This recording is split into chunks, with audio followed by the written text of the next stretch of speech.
Usap-usapan ngayon sa social media ang pagsasama nila Francine at Korean star Suinguk sa isang collab song matapos ang exclusive listening party nito na ginanap itong kaarawan ni Francine.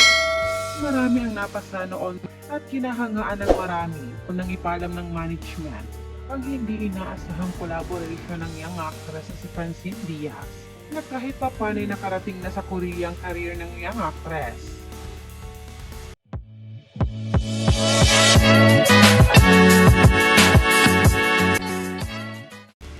Gayunpaman, na ilang fans na hindi napigilang banggitin ang pangalan ng actress vlogger na si Cristel Fulgar at sabihin maaari din sana umano itong makakolab ng nasabing Korean star dahil maliban sa matagal na itong fan ni Suinguk, marunong din umano itong magsalita ng Hangul at higit sa lahat ay magaling na singer. Kaya naman inabangan ng marami ang naging sagot ni Suinguk sa isang interview kung bakit si Francine ang napili nito. Nilinaw naman ng ilang fans na masaya sila para kay Francine at deserve din umano nito na makabilang sa nasabing collab dahil hinahangaan nito ng marami, magaling at mabait na actress at magaling din makisama sa ibang tao. Ayon kay Suinguk, nagkaroon siya ng pagkakataon na makilala si Francine dahil sa manager nito na si John Lee at napagalaman din umano niyang nakapag-release na ang young actress ng kanta noong 15 years old pa lamang ito. Kaya naman sa tingin niya raw ay magiging maganda at masaya kung magkukolab sila sa isang kanta para sa kanilang mga fans. Samantala, hindi naman makapaniwala nung una si Francine na siya raw ang hinahanap ni Suinguk na gusto nitong makakolab at inakala pa niya na baka raw nagkamali ito ng pangalan at kamukha lang niyang hinahanap ito.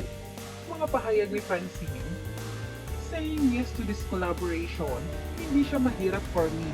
Confusion lang. Kasi yun nga, sinabi ko kay Tito Jan, sabi ko, ninong sure ba sila na ako yun? Baka mamaya iba pala.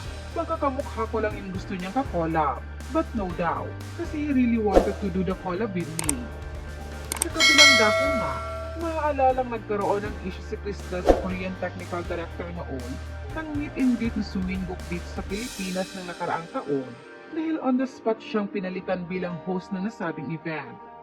Kaya naman ito rin ang naiisip na dahilan ng ilang fans kaya hindi kinuha si Cristel kahit malaki ang kapasidad nito para sa isang collaboration song dahil magaling din itong singer at maraming nauumaling sa ganda ng boses nito.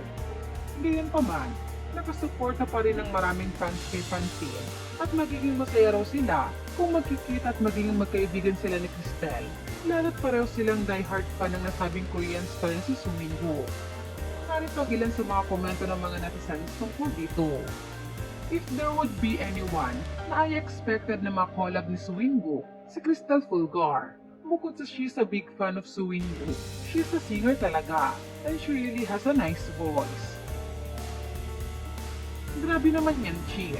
Suinguk yung nakakolab mo. Nadaig mo pa si Cristel Fulgar. Yay! Congrats, Chin!